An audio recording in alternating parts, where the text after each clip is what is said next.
সংগঠন ওই সময়কালে তৈরি হয়েছে বা সংগঠিত হয়েছে, কিন্তু কালের পরিক্রমায় তারা এই সংগঠনকে তারা নিয়ম নীতির মাধ্যমে তারা পরিচালিত করতে না পারে অনেক ক্ষমতা হারিয়ে গেছে।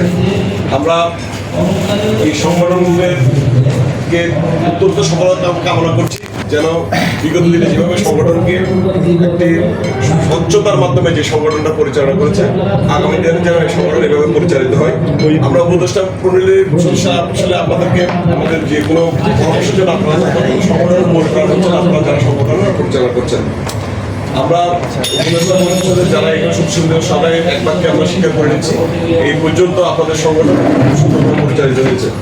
আগামী দিনেও আমরা আশা করবো এইভাবে সংগঠন পরিচালিত হবে।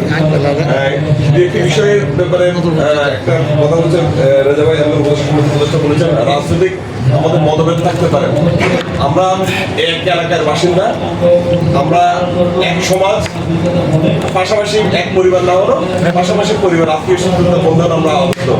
আমরা বিশেষ করে পতেঙ্গা এলাকাতে আমরা স্থায়ী বাসিন্দাদের অভিজ্ঞতার কারণে আমরা আসলে যে অন্যান্য এলাকায় যে একজনের প্রতি একজন নির্বাচন বা নির্বাচনের পরবর্তীতে একজনের চেহারা একজন না দেখার যে মনোভাব যেটা রয়েছে বা বিদ্বেষপূর্ণ যে নির্বাচন পরবর্তী যে বিদ্বেষপূর্ণ পরিবেশ থাকে, আমরা মনে করি এই এলাকায় আমাদের নাই। কারণ আমরা এই পুরো সমাজটাই আমাদের এলাকাটা, বিশেষ করে আমাদের এলাকাটা একটা সমাজবদ্ধ একটা এলাকা। আমরা পূর্ব কাঠগড়, আমাদের এই হোসেন সোবেদার, তারপর এইসব এলাকায় নাইসপাড়া এলাকাটা, সবগুলো এলাকায় আমরা আসলে সমাজবদ্ধভাবে আমরা পরিচালিত হই। আমাদের সমাজটা সমাজবদ্ধভাবে পরিচালিত, সমাজের নিয়মকানুনের মাধ্যমে পরিচালিত হই। তাই আমরা মনে করি একটি আমাদের নির্বাচনের ব্যাপারটা হচ্ছে একদিনের নির্বাচন পরবর্তী যে সমাজ উন্নয়নের যে বিষয়টা রয়েছে, আমরা সকলেই মিলে যদি আমরা সমাজ উন্নয়নের জন্য যদি আমরা সকলে ঐক্যবদ্ধতা থাকি, আমরা ইনশাআল্লাহ আমাদের সমাজ ঐক্যবদ্ধ সুষ্ঠুভাবে পরিচালনা করবে। আমি সংগঠনের আমি বক্তব্য দীর্ঘক্ষণ করবো না। আজকে শিক্ষার মাহাত্মের অনুষ্ঠানের সম্মানিত সভাপতি, প্রধান অতিথি এবং আমার সংগঠনের সম্মানিত উপদেষ্টা মণ্ডলীর সদস্যবৃন্দ, কার্যকরী পরিষদের সদস্যবৃন্দ, সবাইকে আসসালামু আলাইকুম।